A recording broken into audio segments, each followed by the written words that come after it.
CTET सितंबर 2026 के लिए step by step किस तरीके से ऑनलाइन आवेदन करना है इस वीडियो में हम लोग डिटेल में देखने वाले हैं। सबसे पहले सीबीएसई की ऑफिशियल वेबसाइट ctet.nic.in पर आपको विजिट करना है। उसके बाद से यहाँ पर आपको एक लिंक देखने को मिलेगा, apply for CTET September 2026। Simply आपको इस पर क्लिक कर देना होगा। कुछ इस तरीके से पेज लेआउट आपके सामने आएगा, जहां पर रेड कलर से एक लिंक आपको दिया गया है, apply for CTET September 2026। Simply आपको इस पर क्लिक करना है। उसके बाद से एक पॉपअप मैसेज जनरेट होगा, जिस पे आपको बताया जाएगा कि आप दूसरे पेज पर रीडायरेक्ट कर दिए जाएंगे। ओके पर आपको क्लिक करना है। एक नया वेब पेज आपके सामने रीडायरेक्ट होकर के ओपन हो जाएगा। उसके बाद से देखिए, आपको बताया जा रहा है कि ऑनलाइन अप्लाई करने के लिए आपको 4 स्टेप्स में फॉर्म को कंप्लीट करना है। सबसे पहले आपको अपना ऑनलाइन रजिस्ट्रेशन करना है, उसके बाद से एप्लीकेशन फॉर्म को फिल करना है, उसके बाद से एग्जामिनेशन फ़ी को पे करना है और अंत में कन्फर्मेशन पेज को डाउनलोड कर लेना है। अगर पहले ही आपने रजिस्ट्रेशन कर रखा है, ऑलरेडी रजिस्टर्ड कैंडिडेट के लिए यहाँ पर लॉगिन पर आपको क्लिक करना होगा। और अगर आपने अभी तक सीटेट सितंबर 2026 के लिए रजिस्ट्रेशन नहीं किया है तो यहाँ पर आपको दूसरे वाले ऑप्शन पर जाना होगा, न्यू रजिस्ट्रेशन पर आपको क्लिक करना होगा। बहुत सारे लोगों का ये प्रश्न आता है कि इससे पहले वाले सीटेट के लिए मैंने रजिस्ट्रेशन किया था तो क्या उससे हम लोग आवेदन कर सकते हैं? नहीं, सीटेट के प्रत्येक पेपर के लिए अलग अलग रजिस्ट्रेशन करना पड़ता है। ठीक है, तो अगर सितंबर 2026 में अगर आपने रजिस्ट्रेशन नहीं किया है तो सबसे पहले आपको रजिस्ट्रेशन करना होगा। न्यू रजिस्ट्रेशन यहाँ पर आपको क्लिक करना है। कुछ इस तरीके से पेज लेआउट आपके सामने आएगा, जिसमें अगर आप इन्फॉर्मेशन बुलेटिन को डाउनलोड करना चाहते हैं तो यहाँ पर उसका लिंक दिया गया है।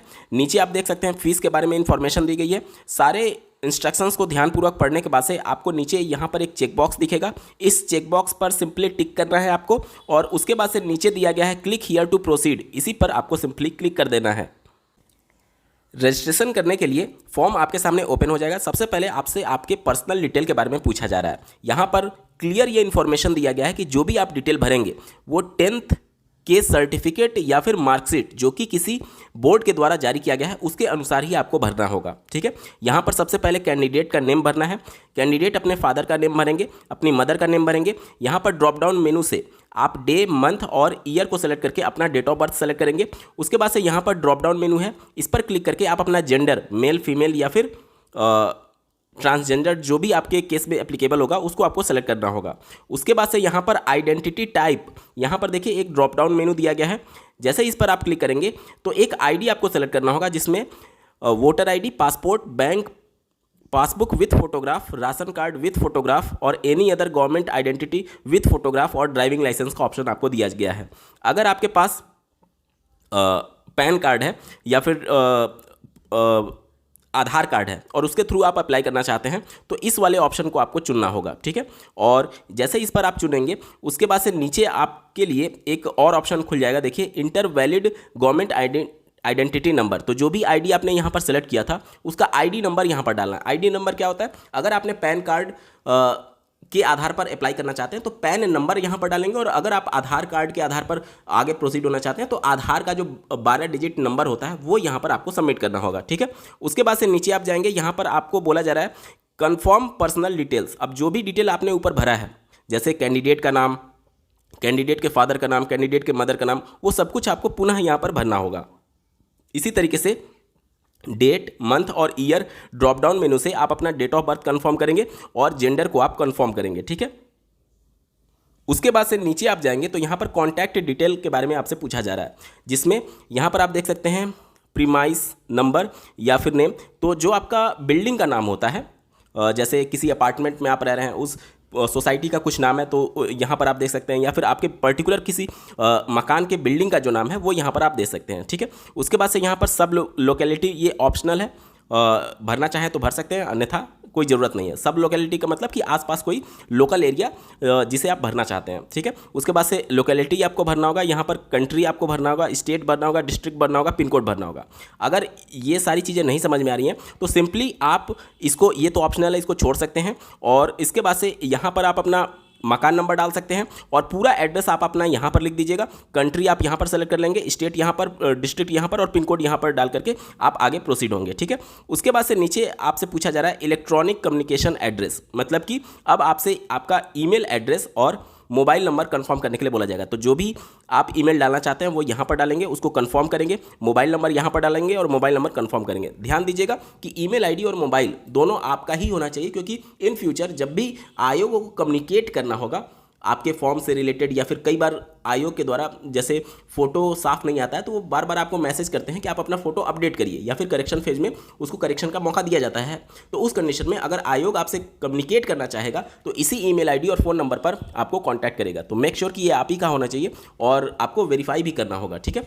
तो उसके बाद से नीचे आपसे पूछा जा रहा है सेम एज प्रेजेंट एड्रेस। अगर आपका जो परमानेंट एड्रेस है, ऊपर जो आपने भरा था वो प्रेजेंट एड्रेस था, और परमानेंट एड्रेस अगर सेम है तो इस चेकबॉक्स पर आप टिक करेंगे। जो भी एड्रेस आपने ऊपर भरा था हूबहू एड्रेस यहाँ पर निकल करके आ जाएगा, लिख करके आ जाएगा। लेकिन अगर आपका परमानेंट एड्रेस अलग है और कम्युनिकेशन एड्रेस अलग है तो आप यहाँ पर परमानेंट एड्रेस अपना पूरा यहाँ पर भरिएगा।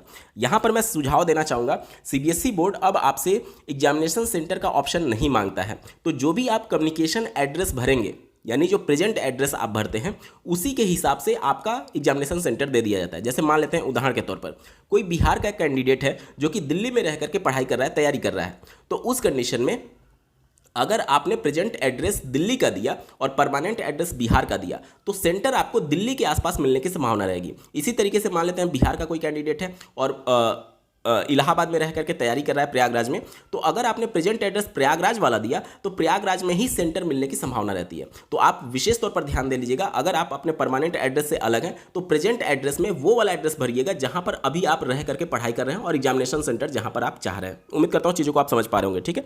उसके बाद से नीचे आप जाएंगे तो यहाँ पर आपसे पासवर्ड सेलेक्ट करने के लिए बोला जाएगा। अब ये पासवर्ड के कुछ नियम है। पासवर्ड मिनिमम 8 कैरेक्टर का होना चाहिए, जिसमें एक अपर केस लेटर होना चाहिए यानी कैपिटल लेटर में, एक स्मॉल केस लेटर होना चाहिए, एक न्यूमेरिक डिजिट होना चाहिए और एक स्पेशल कैरेक्टर होना चाहिए, जैसे @, हो गया, परसेंटेज हो गया, डॉलर का साइन हो गया। ये सारी इन सभी का मिक्सचर करके आपको पासवर्ड बनाना है, ठीक है। अगर मैं आपको दिखाने की कोशिश करूं, जैसे ही मैं यहाँ पर क्लिक करता हूँ तो यहाँ पर देखिए यहाँ पर पासवर्ड का नियम खुल करके आ जाएगा। देखिए जो बातें मैंने आपको बताई हूबहू वही बातें यहाँ पर लिखी गई हैं। पासवर्ड जो होगा आप अपने स्क्रीन पर देख पा रहे होंगे वो 8 से 13 कैरेक्टर का होना चाहिए। इसमें एक अपर केस होना चाहिए, एक लोअर केस होना चाहिए, एक न्यूमेरिक डिजिट होना चाहिए और इन सभी स्पेशल कैरेक्टर्स में से कोई भी एक कैरेक्टर आप यहाँ पर डाल करके पासवर्ड बना सकते हैं, ठीक है। उसके बाद से जो पासवर्ड आपने डाला उसको आप कन्फर्म करेंगे और नीचे आपसे सिक्योरिटी क्वेश्चन पूछा जा रहा है। अब ये सिक्योरिटी क्वेश्चन क्या होता है, कई बार क्या होता है कि हम अपना पासवर्ड भूल जाते हैं, लॉगिन ही नहीं कर पाते हैं। तो उस कंडीशन में हमें लॉगिन करने के लिए ये सिक्योरिटी क्वेश्चन के माध्यम से हमें क्रॉस वेरीफाई करेगा आयोग। तो यहाँ पर देखिए बहुत सारे क्वेश्चंस के ऑप्शंस आपको देखने को मिलेंगे। जैसे यहाँ पर आप देख सकते हैं इनमें से कोई भी एक क्वेश्चन आपको सेलेक्ट करना होता है। जैसे कि देख सकते हैं which is the website you frequently visit. दूसरा दिया गया what is the name of your first school, what is your favourite colour. तो इसमें से जो भी आप चाहें, जैसे जो भी आपका पहला स्कूल था, मान लेते हैं मैंने यहाँ पर इसको सेलेक्ट कर लिया, तो जो भी आपका पहला स्कूल था वो यहाँ पर नाम आप डाल देंगे, या फिर जो भी क्वेश्चन आप सेलेक्ट करेंगे उसके अकॉर्डिंग आपको आंसर डाल देना होगा। ये यूज तब आता है जब आप अपना पासवर्ड भूल जाते हैं और लॉगिन करने के लिए, तो उस समय सिक्योरिटी क्वेश्चन के माध्यम से आपको क्रॉस वेरीफाई किया जाता है, ठीक है। उसके बाद से नीचे देखिए ये कैप्चा का ऑप्शन आपसे दिया गया है। ये जो कैप्चा आपको दिख रहा है, इस कैप्चा को मतलब जो भी आप आवेदन करेंगे, हो सकता है कैप्चा अलग ही आएगा, तो उसको आप यहाँ पर सबमिट करेंगे और उसके बाद से नीचे सबमिट बटन पर आपको सिंपली क्लिक कर देना है। सबमिट करने के बाद से रिव्यू पेज जो ऑनलाइन रजिस्ट्रेशन फॉर्म का था वो आपके सामने आ जाएगा। अब यहाँ पर जो आपने पर्सनल डिटेल सबमिट किए थे वो आपका शो होने लगेगा। सबसे पहले इन सबको क्रॉस वेरीफाई करने के बाद से यहाँ पर एक चेक बॉक्स दिया गया, इस पर आपको टिक करना होगा कि आपने सभी चीज़ों को वेरीफाई कर लिया है, ठीक है। इसके बाद से नीचे स्क्रॉल डाउन होंगे और यहाँ पर आपको परमानेंट एड्रेस के बाद से नीचे एक और चेक बॉक्स यहाँ पर देखने को मिलेगा, जिसमें यह बताया जा रहा है कि जो इलेक्ट्रॉनिक कम्युनिकेशन और प्रेजेंट एड्रेस था आपका, उन सबको आपने क्रॉस वेरीफाई कर लिया है, ठीक है। सब कुछ डिटेल सही होने के बाद से यहाँ पर जो चेक बॉक्स दिया गया है इस पर भी सिंपली आप टिक कर देंगे, ठीक है। सारे डिटेल को कंफर्म करने के बाद से नीचे स्क्रॉल डाउन होंगे और यहाँ पर आई एग्री का एक चेक बॉक्स दिया गया है, इस पर टिक करके नीचे जो ऑप्शन आपका दिखेगा submit and send OTP to verify mobile number, इस पर आपको क्लिक करना होगा। और अगर कोई डिटेल आपका गलत हो गया है, अगर आप रजिस्ट्रेशन फॉर्म में एडिट करना चाहते हैं तो इस पर क्लिक करके आप एडिट भी कर सकते हैं। अब जो मोबाइल नंबर आपने डाला था उस मोबाइल नंबर पर एक OTP भेजा गया है 6 डिजिट का, उस OTP को आपको यहाँ पर सबमिट करना है। उसके बाद से सबमिट रजिस्ट्रेशन फॉर्म पर आपको क्लिक करना है। देखिए रजिस्ट्रेशन फॉर्म यहाँ पर आपका कंप्लीट हो चुका है। अब आगे के प्रोसेस को आपको कंप्लीट करना है। उससे पहले मेक श्योर कि आपका मोबाइल नंबर तो वेरीफाई हो चुका होगा। अब आपको ईमेल आईडी को वेरीफाई करना है, तो सिंपली यहाँ पर जो लिंक दिया गया है वेरीफाई ईमेल आईडी, इस पर आपको क्लिक करना होगा। रजिस्ट्रेशन के समय जो भी आपने ईमेल आईडी सबमिट किया था वो आपका यहाँ पर बाय डिफ़ॉल्ट शो होगा। उसके बाद से जो कैप्चा यहाँ पर दिख रहा है इसको यहाँ पर डालने के बाद से सबमिट एंड गेट ओटीपी पर आपको क्लिक करना होगा। आपके रजिस्टर्ड ईमेल आईडी पर एक ओटीपी प्राप्त होगा जिसे आपको यहाँ पर सबमिट करना है। अगर रजिस्टर्ड ईमेल आईडी पर आपको ओटीपी नहीं मिल रहा है तो रीसेंड कोड पर आप पुनः क्लिक करके ओटीपी मंगा सकते हैं। यहाँ पर मैं बता दूं कि कई बार ओटीपी जो होता है वो आपके दूसरे जो सेक्शंस होते हैं ईमेल आईडी के उसमें चले जाते हैं या फिर अपडेट्स में, या फिर आपको ऑल मेल पर क्लिक करके आप एक बार जरूर क्रॉस वेरीफाई कर लीजिएगा, आपका ओटीपी जरूर आया होगा। कई बार हम लोग इनबॉक्स में चेक करते हैं वो नहीं मिल पाता है, तो इसलिए मैं बताता हूं कि आप ऑल मेल पर क्लिक करेंगे तो जितने भी आपके मेल्स होंगे जो कि रिसेंटली आए होंगे वो सब कुछ आपका शो होने लगेगा और वहां से ओटीपी प्राप्त करके आपको यहां पर सबमिट कर देना होगा, ठीक है। और अगर फिर भी नहीं मिल रहा है तो रिसेंड कोड पर क्लिक करके आप दोबारा ओटीपी भी मंगा सकते हैं। ओटीपी डालने के बाद से यहाँ पर वेरीफाई पर आपको क्लिक करना होगा। आप अपने स्क्रीन पर देख सकते हैं मोबाइल नंबर और ईमेल आईडी दोनों अब वेरीफाई हो चुका है। पहला स्टेप हमने कंप्लीट कर लिया है। अब एप्लीकेशन फॉर्म को आगे हमें कंप्लीट करना होगा। इसके लिए यहाँ पर एक लिंक दिया गया है, फिलअप एप्लीकेशन फॉर्म, सिंपली इस पर आपको क्लिक करना है। यहाँ पर टोटल 6 स्टेप्स हमें कंप्लीट करने हैं, जिसमें से पहला बाय डिफ़ॉल्ट हमारा कंप्लीट हो चुका है रजिस्ट्रेशन फॉर्म के माध्यम से जो कॉन्टैक्ट डिटेल था। अब आगे का जो डिटेल है पर्सनल डिटेल, इसे हमें कंप्लीट करना होगा। तो यहाँ पर एक लिंक दिया गया पर्सनल डिटेल्स, इस पर सिंपली आपको क्लिक करना है। पर्सनल डिटेल्स में कुछ डिटेल्स आपके ऑटो फिल होंगे जो कि रजिस्ट्रेशन से ऑटो फेच होकर के आएंगे। यहाँ से आपको फिल करना होगा नेशनलिटी से। यहाँ पर ड्रॉप डाउन मेनू पर आप क्लिक करेंगे तो बाय डिफ़ॉल्ट एक ही ऑप्शन आपके लिए खुलेगा इंडियन का, उसे आपको सेलेक्ट कर लेना है, ठीक है। उसके बाद से नीचे आपको कैटेगरी को यहाँ पर फिल करना है। कैटेगरी में जैसे ही आप ड्रॉप डाउन मेनू पर क्लिक करेंगे तो यहाँ पर आपको 4 ऑप्शन देखने को मिलेगा। पहला ओबीसी नॉन क्रीमी लेयर, दूसरा एसटी, तीसरा एससी और चौथा जनरल का। अगर आप ओबीसी कैटेगरी से बिलोंग करते हैं लेकिन अगर आपके माता पिता की सालाना इनकम लगातार 3 वर्षों में 8 लाख से ऊपर चली गई है तो आप क्रीमी लेयर में आएंगे। उस कंडीशन में आपको ओबीसी का रिजर्वेशन का लाभ नहीं मिलता है। तो अगर आपके माता पिता की सालाना 3 वर्षों में इनकम 8 लाख से नीचे है तभी आप नॉन क्रीमी लेयर में आएंगे और आपको ये सेलेक्ट करना होगा, ठीक है। तो ये विशेष तौर पर ध्यान दीजिएगा। और जो क्रीमी लेयर में कैंडिडेट आते हैं उनको अनरिजर्व की तरह ट्रीट किया जाएगा, मतलब कि ओबीसी में हैं आप लेकिन क्रीमी लेयर में आते हैं तो आपको जनरल कैटेगरी ही सेलेक्ट करना है, नॉन क्रीमी नहीं सेलेक्ट करना है। उम्मीद करता हूँ चीज़ों को आप समझ पा रहे होंगे। अगर आप एसटी से हैं तो ये, एससी से तो हैं ये, तो आप अपने कैटेगरी के हिसाब से यहाँ पर सेलेक्ट कर लेंगे, ठीक है। उसके बाद से नीचे जैसे उदाहरण के तौर पर मैंने यहाँ पर OBC non creamy layer select कर लिया, ठीक है। उसके बाद से कहा जा रहा है कि कंफर्म कैटेगरी। देखिए जैसे ही इस ड्रॉप डाउन मेनू पर आप क्लिक करेंगे तो फिर से जो कैटेगरी आपने सेलेक्ट किया था वो यहाँ पर आपको सेलेक्ट कर लेना है। उसके बाद से अगले ऑप्शन में आपसे पूछा जा रहा है are you a person with benchmark disability as per section 2 are this and this. तो अगर आप किसी भी प्रकार की डिसेबिलिटी है तो फिर आपको यहाँ पर यस करना होगा, और अगर डिसेबिलिटी नहीं है तो सिंपली आपको नो करना होगा। जैसे ही नो करेंगे कोई भी ऑप्शन आपसे नहीं पूछा जाएगा, लेकिन जैसे ही आप यस करते हैं तो कुछ और ऑप्शन आपसे पूछे जाएंगे, जैसे कि किस प्रकार का डिसेबिलिटी है। इस पर जब आप क्लिक करेंगे तो यहाँ पर देख सकते हैं हियरिंग इम्पेयरमेंट्स है, विजुअल इम्पेयरमेंट्स है, लोकोमोटर डिसेबिलिटी है या फिर अदर है, वो सब कुछ आपसे पूछा जाएगा। तो अगर आप हैं तो यस करेंगे, अन्यथा की कंडीशन में नो कर देंगे, ठीक है। उसके बाद से आगे आपसे पूछा जा रहा है are you a person with disability as per section 2 this and this. और अगर जैसे एग्जाम में अगर आपको राइटर या फिर स्क्राइब की मदद चाहिए तो ये आपसे पूछा जा रहा है कि क्या आप उनकी हेल्प लेना चाहते हैं, अगर आप पर्सन विथ डिसेबिलिटी हैं तो अगर आपने यस सेलेक्ट किया था और अगर आपको स्क्राइब की हेल्प की ज़रूरत है तो यस करिएगा, अन्यथा की कंडीशन में आपको नो रखना है, ठीक है। उसके बाद से आगे आप देख सकते हैं एम्प्लॉयमेंट स्टेटस आपसे पूछा जा रहा है कि आप एम्प्लॉयड हैं, अनएम्प्लॉयड हैं या फिर टीचर हैं। तो यहाँ पर 3 ऑप्शन आपके लिए ओपन होगा। पहला नॉन एम्प्लॉयड, दूसरा एम्प्लॉयड एज टीचर और तीसरा एम्प्लॉयड अदर देन टीचर। तो जो भी गवर्नमेंट टीचर हैं जो कि माननीय सुप्रीम कोर्ट के जजमेंट के बाद से उनको टेट क्वालिफाई करना है तो उनके लिए ये वाला ऑप्शन क्लिक करना होगा। अगर आप एम्प्लॉयड हैं लेकिन टीचर नहीं हैं तो उस कंडीशन में आपको तीसरा वाला ऑप्शन के साथ जाना है, और अगर आप अनएम्प्लॉयड हैं तो उस कंडीशन में नॉट एम्प्लॉयड वाला सेक्शन आपको क्लिक करना है, ठीक है। यहाँ पर उदाहरण के तौर पर मैंने यहाँ पर सेलेक्ट कर लिया। उसके बाद से देखिए यहाँ पर आपके सामने एक कैप्चा ओपन हो जाएगा। इस कैप्चा को आपको सिंपली यहाँ पर सबमिट करना है और सेव एंड नेक्स्ट बटन पर आपको क्लिक करना होगा। अब बहुत महत्वपूर्ण सेक्शन शुरू होने जा रहा है अप्लाइंग फॉर। इसमें बहुत सारी गलतियां अभ्यर्थियों के द्वारा की जाती हैं।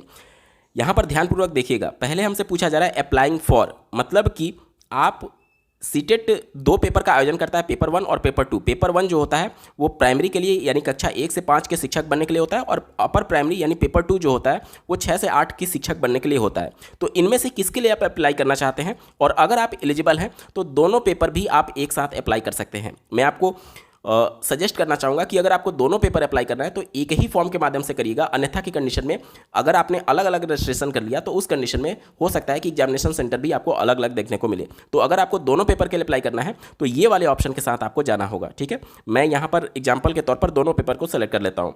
उसके बाद से देखिए आपसे पूछा जा रहा है लैंग्वेज 1। जैसा कि आपको ज्ञात होगा 2 लैंग्वेज आपको सेलेक्ट करना होता है। सीबीएसई बोर्ड के द्वारा सीटेट के पेपर के लिए बहुत सारे लैंग्वेज के ऑप्शंस आपको दिए जाते हैं, जिसमें जो भी लैंग्वेज आप सेलेक्ट करना चाहते हैं वो आप कर सकते हैं। जैसे उदाहरण के तौर पर मैंने मान लिया लैंग्वेज 1 में हिंदी को सेलेक्ट कर लिया, अब लैंग्वेज 2 में मैं हिंदी को सेलेक्ट नहीं कर सकता। ऑप्शन आपका दिखेगा यहाँ पर, देखिए जैसे ही मैं लैंग्वेज 2 को सेलेक्ट करता हूँ तो यहाँ पर आपको यहाँ पर हिंदी का भी ऑप्शन दिखेगा, लेकिन आप इसको सेलेक्ट नहीं कर सकते। ऐसा नहीं कर सकते कि दोनों लैंग्वेज में एक होगा, ठीक है। तो यहाँ पर मैं लैंग्वेज 2 में इंग्लिश को सेलेक्ट कर लेता हूँ। आप कोई भी ऑप्शन सेलेक्ट कर सकते हैं जिसमें आप कंफर्टेबल होंगे, ठीक है। चलिए उसके बाद से हमसे पूछा जा रहा है minimum educational qualification for class 1 to 5। अब यहाँ पर देखिए हमारे पास ये बहुत सारे ऑप्शन खुल करके आ जाएंगे। अब जैसा कि मैंने दोनों पेपर के लिए अप्लाई किया हुआ था, तो प्राइमरी वाला जो पेपर है उसके लिए मिनिमम एजुकेशनल क्वालिफिकेशन एनसीटी की गाइडलाइन के हिसाब से आपके पास होनी चाहिए। तो यहाँ पर बहुत सारे ऑप्शंस खुले हैं, अब आपके पास कौन सा है वो आपको यहाँ पर सेलेक्ट करना होगा, ठीक है। जैसे कि पहला वाला ऑप्शन देखिए उन कैंडिडेट को सेलेक्ट करना है जो कि सीनियर सेकेंडरी यानी 12th में 50% से ज़्यादा मार्क्स है और 2 साल का डिप्लोमा कोर्स उन्होंने कर रखा है, चाहे किसी भी नाम से वो क्यों ना जाना जाता हो। जैसे कि बीटीसी आपने किया है, जेबीटी किया है, ईटीटी किया है जो कि 2 साल का कोर्स है, और 12th में 50% से ज़्यादा मार्क्स है, तो उस कंडीशन में आपको ये वाला विकल्प चुनना होगा। उत्तर प्रदेश के कंडीशन में जितने भी डीएलएड वाले कैंडिडेट हैं उनको यही वाला ऑप्शन केवल सेलेक्ट करना होगा। यहाँ तक क्लियर हो गया। चलिए दूसरा ऑप्शन उन लोगों को सेलेक्ट करना है जो कि 12th में 45% मार्क्स या फिर इससे से ज़्यादा पाए हैं और 2 साल का डिप्लोमा कोर्स उन्होंने कर रखा है, ठीक है। तो दोनों सेम ही ऑप्शन है, बस ये है कि इसमें दूसरे वाले ऑप्शन में सीनियर सेकेंडरी यानी कि 12th में जिनका 45% या फिर उससे ज़्यादा है और 2 साल का डिप्लोमा कोर्स उन्होंने कर रखा है तो ये वाला ऑप्शन चुनना होगा। और अगर आपका 12th में 50% से ज़्यादा है और 2 साल का डिप्लोमा कर रखा है तो ये वाला ऑप्शन आपको चुनना होगा। उत्तर प्रदेश वाले सभी अभ्यर्थियों को यही वाला ऑप्शन सेलेक्ट करना है, ठीक है। चलिए अब बात करते हैं तीसरा ऑप्शन किन के लिए सेलेक्ट करना है। तो तीसरा ऑप्शन उन लोगों के लिए है जो कि इंटरमीडिएट में 50% से ज़्यादा मार्क्स पाए हैं और 4 साल का बीएलएड कोर्स उन्होंने कर रखा है, तो ये तीसरा ऑप्शन बीएलएड वाले के लिए है, ठीक है। चौथा ऑप्शन उन लोगों के लिए होगा जो कि 12th पास हैं 50% मार्क्स के साथ और 2 साल का स्पेशल एजुकेशन में डीएलएड उनका है, तो उनके लिए ये चौथा ऑप्शन दिया गया है, ठीक है।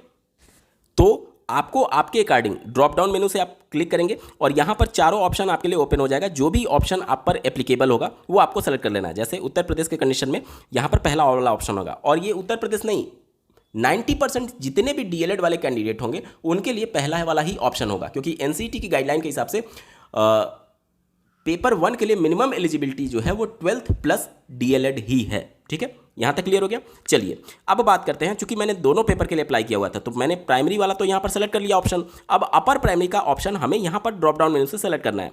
तो यहाँ पर जैसे ही मैं क्लिक करता हूँ तो यहाँ पर मेरे सामने 8 ऑप्शन खुल करके आएंगे और इन 8 में से आपको आपके अकॉर्डिंग जो भी एप्लीकेबल होगा उसको आपको सेलेक्ट कर लेना है। जैसे कि देखिए पहला वाला ऑप्शन उन लोगों को सेलेक्ट करना है जिनका ग्रेजुएशन है और साथ ही साथ 2 साल का डिप्लोमा कोर्स उन्होंने कर रखा है, चाहे वो किसी भी नाम से क्यों ना जाना जाता हो। तो उत्तर प्रदेश के जितने भी डीएलएड वाले अभ्यर्थी हैं अगर अपर प्राइमरी का वो अप्लाई करना चाहते हैं तो ये पहला वाला ही ऑप्शन उनको सेलेक्ट करना है। मतलब उत्तर प्रदेश के जितने भी डीएलएड वाले कैंडिडेट हैं पेपर 1 और पेपर 2 दोनों के अप्लाई करने के लिए दोनों में उनको पहला वाला ही ऑप्शन सेलेक्ट करना होगा। यहाँ तक क्लियर हो गया।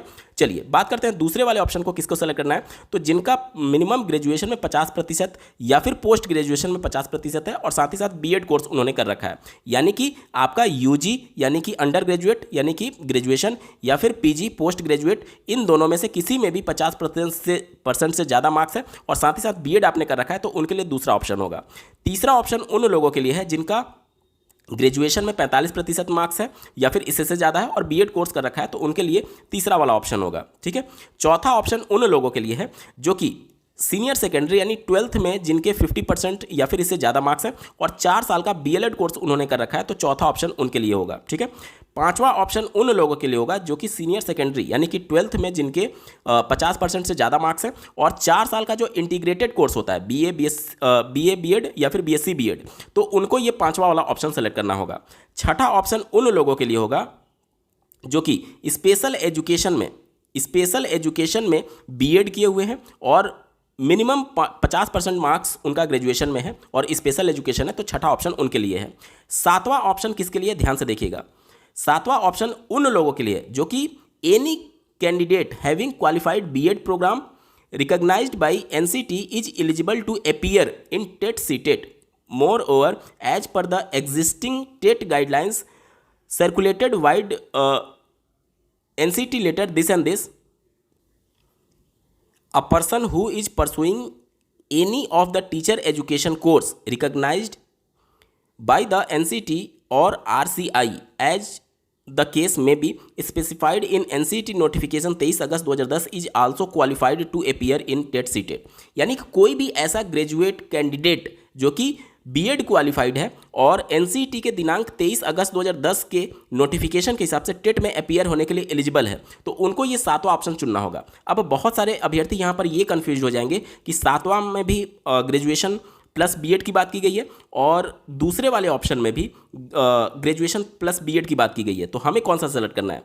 देखिए, उत्तर प्रदेश के परिप्रेक्ष्य में आपको ये दूसरा वाला ही ऑप्शन सेलेक्ट करना होगा। ठीक है, अब समय समय पर एनसीटी अपने नियमों में बदलाव करती रहती है और उसके हिसाब से यहाँ पर यह कहा गया कि कोई भी ग्रेजुएट जो कि बीएड क्वालिफाइड है और इस डेट में जो सर्कुलर जारी किया गया था उसके हिसाब से टेट के लिए एलिजिबल है, उनको ये ऑप्शन सेलेक्ट करना है। ठीक है, अगर आपका ग्रेजुएशन या फिर पोस्ट ग्रेजुएशन में 50% या फिर इससे ज़्यादा मार्क्स है और बीएड आपने कर रखा है, तो अब तक कोई सोचना ही नहीं है, सातवें ऑप्शन के पास आपको जाना ही नहीं है, दूसरा वाला ही ऑप्शन आपको सेलेक्ट करना होगा, सातवां वाला नहीं करना होगा। ठीक है, अगर सब कुछ क्लियर है इस और दूसरे वाले ऑप्शन के हिसाब से, तो आपको यही ऑप्शन सेलेक्ट करना चाहिए, सातवां नहीं सेलेक्ट करना चाहिए। सातवां उन लोगों के लिए जिनका ग्रेजुएशन में 50% या फिर 45% वाला ऑप्शन नहीं मिल रहा है या फिर कोई भी ऐसा जो कि समय समय पर एनसीटी गाइडलाइन जारी करती है, उनके लिए सातवां ऑप्शन दिया गया है। ठीक है, चलिए बात करते हैं आठवां ऑप्शन। आठवां ऑप्शन उन लोगों के लिए होगा जो कि पीजी कोर्स किए हुए हैं, जिनमें मिनिमम 55% उनका मार्क्स है और साथ ही साथ इंटीग्रेटेड बीएड एमएड कोर्स कर रखा है 3 साल वाला, तो उनको ये आठवां ऑप्शन सेलेक्ट करना है। ठीक है, तो ओवरऑल मैं एक बार समराइज कर देता हूँ। अगर आप दोनों पेपर के लिए अप्लाई करना चाहते हैं, डीएलएड है, तो दोनों में आपको पहला वाला ही ऑप्शन सेलेक्ट करना होगा, और अगर आप अपर प्राइमरी का अप्लाई करना चाहते हैं, बीएड है, तो उस कंडीशन में आप दूसरा वाला ऑप्शन के साथ जा सकते हैं। और अगर आप डीएलएड भी हैं और बीएड भी हैं और दोनों से आप अप्लाई करना चाहते हैं, डीएलएड से प्राइमरी वाला और बीएड से अपर प्राइमरी वाला, तो उस कंडीशन में आप डीएलएड से प्राइमरी वाला जो अप्लाई करेंगे उसमें पहला ऑप्शन आप सेलेक्ट करेंगे, और बीएड से अगर आप अप्लाई कर रहे हैं अपर प्राइमरी वाला तो उसमें दूसरा वाला ऑप्शन आप सेलेक्ट करेंगे। तो यहाँ पर मैंने सभी कंडीशंस के हिसाब से बता दी हैं, तो आप पर जो भी एप्लीकेबल होगा उसके हिसाब से आप यहाँ पर फॉर्म को फिल करिएगा। मैं यहाँ पर मान करके चल रहा हूँ कि एक डीएलएड कैंडिडेट है, तो दोनों के लिए पहला वाला ही ऑप्शन सेलेक्ट करना है। उसके बाद से देखिए सब्जेक्ट ऑफर्ड फॉर पेपर 2। देखिए पेपर 2 के लिए आपको 2 ऑप्शन देखने को मिलेगा, मैथमेटिक्स एंड साइंस और सोशल साइंस। तो आपका स्ट्रीम क्या है, जैसे मान लेते हैं कोई ग्रेजुएशन में बीएससी कर रखा है, तो उनके सब्जेक्ट्स क्या हो सकते हैं, पीसीएम हो सकते हैं। अब पीसीएम के हिसाब से उनको जो यहाँ पर सब्जेक्ट का ऑप्शन सेलेक्ट करना है वो मैथमेटिक्स एंड साइंस को सेलेक्ट करना है। अब जो पेपर 2 के लिए आप यहाँ पर सब्जेक्ट ऑफर्ड वाला ऑप्शन सेलेक्ट करते हैं, वो किसके लिए होता है, सब्जेक्ट टीचर के लिए होता है। और सब्जेक्ट टीचर वाले कैंडिडेट की मिनिमम एलिजिबिलिटी जो होती है वो ग्रेजुएशन में वो सब्जेक्ट पढ़ा हुआ होना चाहिए, और इसी हिसाब से आपकी पेपर 2 के लिए टेट भी मांगा जाता है। तो उसी हिसाब से ग्रेजुएशन के हिसाब से आपका तय होगा। जैसे मान लेते हैं कोई बीए किया हुआ है, बीए में मान लेते हैं उन्होंने पॉलिटिकल साइंस लिया हुआ है, हिस्ट्री लिया हुआ है या फिर कुछ और लिया हुआ है, तो आप एसएसटी के लिए अपर प्राइमरी में या फिर टीजीटी में जा सकते हैं। तो उसके हिसाब से एसएसटी के लिए अपर प्राइमरी में जब आप जाएंगे तो वहाँ पर आपको सोशल साइंस वाला ऑप्शन सेलेक्ट करना होगा। बहुत सारे यूट्यूब वीडियोज़ मैंने देखे हैं जिसमें आपसे ये कहा जाता है कि आपका कोई भी मतलब नहीं है, आप अगर बीएससी भी हैं तो भी आप ये सेलेक्ट कर सकते हैं, नहीं कर सकते।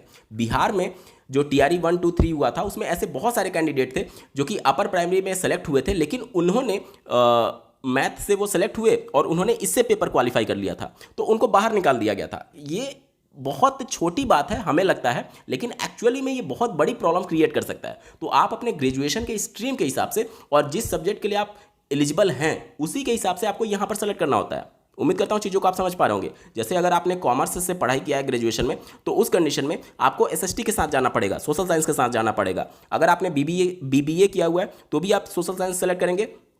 इसके अलावा अगर आपने बीटेक किया हुआ है तो उस कंडीशन में मैथमेटिक्स एंड साइंस के साथ जाना होगा। तो अलग अलग स्ट्रीम के हिसाब से आपको सेलेक्ट करना होता है। उम्मीद करता हूँ चीज़ों को आप समझ पा रहे होंगे, ठीक है। तो उदाहरण के तौर पर मैं यहाँ पर मैथमेटिक्स एंड साइंस को सेलेक्ट कर लेता हूँ। उसके बाद से देखिए हमसे पूछा जा रहा है क्वालिफाइंग एग्जामिनेशन। अब ये क्वालिफाइंग एग्जामिनेशन में आपको दो ऑप्शन देखने को मिलेगा, डिप्लोमा इन एजुकेशन और degree in education. Degree in education का मतलब ये बीएड की बात की जा रही है और डिप्लोमा इन एजुकेशन का मतलब ये डीएलएड की बात की जा रही है, ठीक है। तो आपका जो भी कोर्स होगा उसके हिसाब से आप सेलेक्ट करेंगे। जैसे मैंने यहाँ पर दोनों पेपर सेलेक्ट किया हुआ है और डीएलएड के बेस पर सेलेक्ट किया हुआ है, तो मैं इसको सेलेक्ट करूंगा और आगे प्रोसीड होऊंगा। अब कोई कैंडिडेट अगर है जो कि पेपर 1 डीएलएड के बेस पर और अपर प्राइमरी बीएड के बेस पर अप्लाई करना चाहता है, तो चूंकि उसको दोनों डिटेल यहाँ पर सबमिट करना पड़ेगा, तो दोनों का डिटेल यहाँ पर सबमिट करना होगा, ठीक है। और आगे आप प्रोसीड होंगे तो दोनों के डिटेल्स आपसे आगे भी मांगे जाएंगे, तो आप अपने अकॉर्डिंग देख लीजिएगा, ठीक है, जो भी कंडीशन आपकी होगी। उसके बाद से यहाँ पर नीचे कैप्चा दिया गया है, उसको सबमिट करेंगे और सेव एंड नेक्स्ट बटन पर सिंपली आपको क्लिक करना है। अगले ऑप्शन में हम लोग आ चुके हैं। अब हमसे एजुकेशनल डिटेल के बारे में पूछा जा रहा है। चूंकि मैंने दोनों पेपर के लिए अप्लाई किया था और डीएलएड वाला ऑप्शन सेलेक्ट किया था, तो यहाँ पर देखिए डिप्लोमा इन एजुकेशन का ऑप्शन हमारे सामने आया हुआ है यहाँ पर सबमिट करने के लिए इसके डिटेल को। यहाँ पर देखिए सबसे पहले पूछा जा रहा है पास स्टेटस। यहाँ पर जैसे ही आप पास पर क्लिक करेंगे उसके बाद से आपसे पूछा जाएगा ईयर ऑफ पासिंग अपीयरिंग।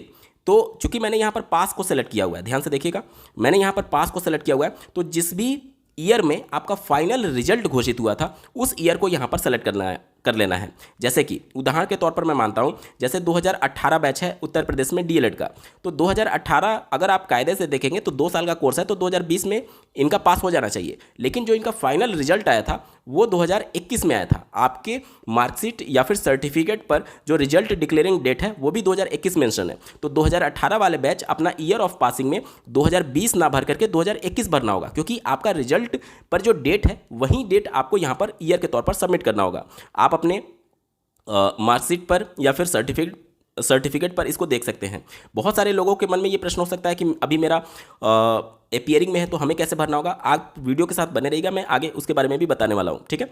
अब मान लेते हैं किसी का सर्टिफिकेट नहीं मिला है या फिर मार्कशीट नहीं मिला है, तो वो कैसे सबमिट करेंगे। तो आपका एटलीस्ट आपको ये तो पता होगा ना कि फाइनल सेमेस्टर का रिजल्ट आपका किस ईयर में घोषित हुआ था, वो ईयर आपको सिंपली यहाँ पर सेलेक्ट कर लेना है। उम्मीद करता हूँ चीज़ों को आप समझ पा रहे होंगे, ठीक है। उसके बाद से यहाँ पर देखिए कोर्स और स्ट्रीम नेम पूछा जा रहा है, तो यहाँ पर एक ही ऑप्शन आपके लिए खुल करके आएगा, एजुकेशन, एलिमेंट्री एजुकेशन। इसको आप सिंपली क्लिक कर देंगे। उसके बाद से आपसे पूछा जा रहा है बोर्ड और यूनिवर्सिटी इंस्टीट्यूशन नेम।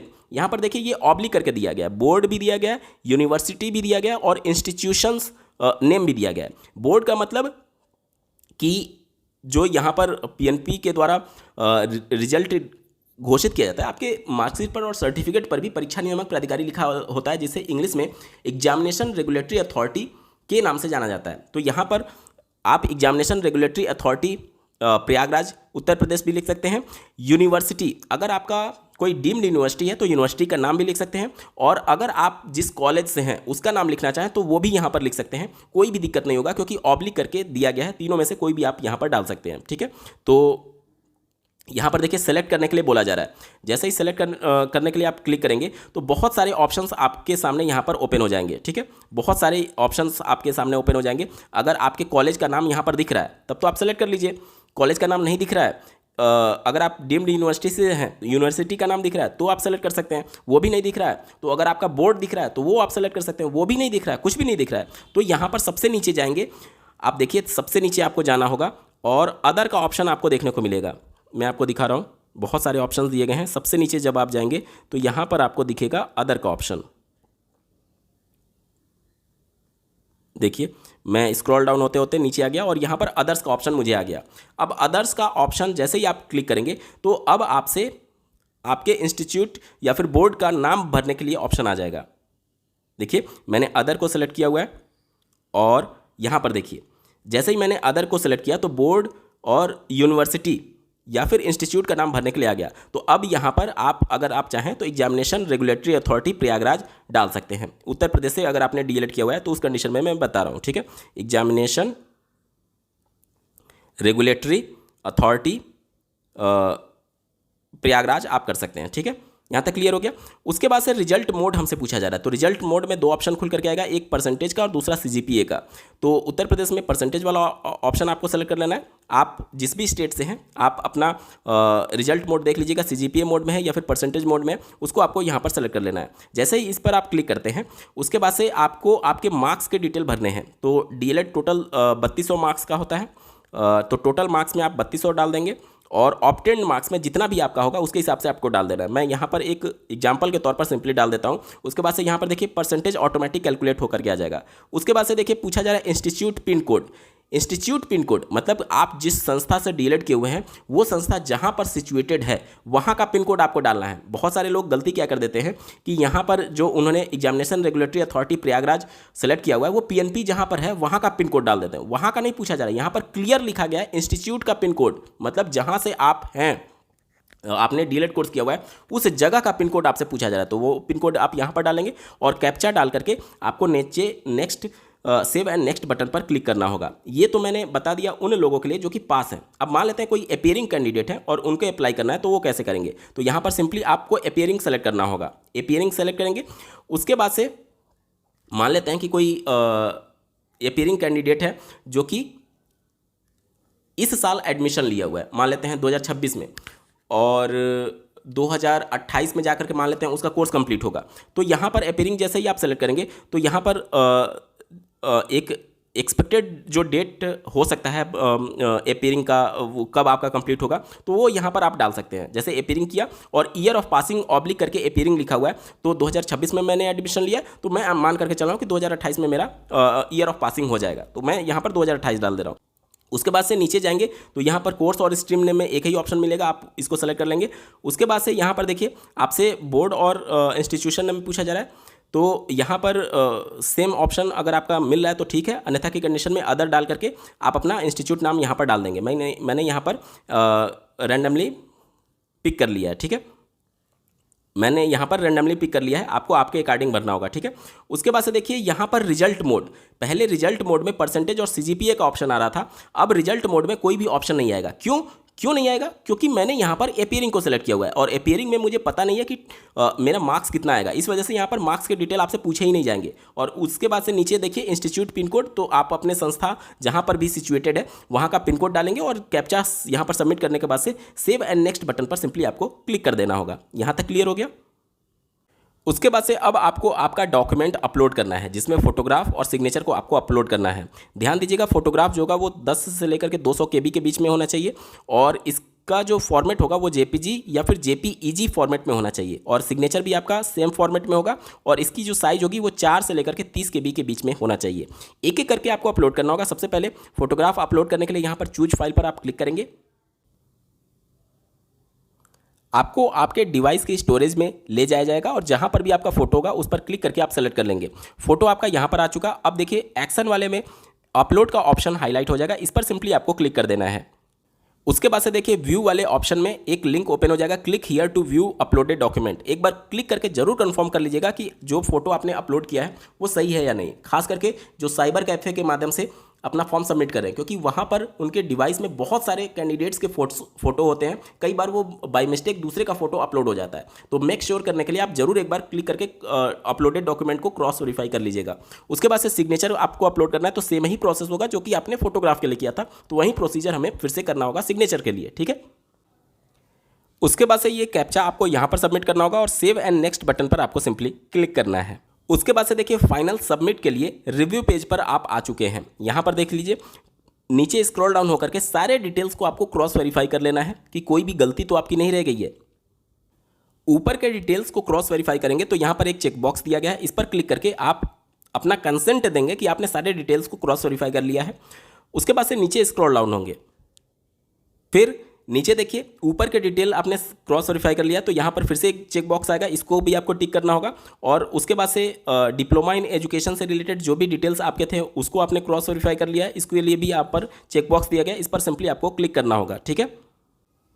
उसके बाद से प्रेजेंट और परमानेंट एड्रेस को क्रॉस वेरीफाई करने के बाद से ये चेकबॉक्स दिया गया, इस पर आप टिक करके कंफर्म करेंगे अपना कंसेंट देते हुए, ठीक है। उसके बाद से फोटो और सिग्नेचर आप क्रॉस वेरीफाई कर लेंगे अपना, और नीचे आई एग्री का एक चेकबॉक्स दिया गया, इस पर सिंपली क्लिक करके फाइनल सबमिशन ऑफ एप्लीकेशन, इस पर आपको क्लिक करना होगा। उससे पहले एक पॉपअप मैसेज जनरेट होगा जिसमें ओके पर आपको क्लिक कर देना है, ठीक है।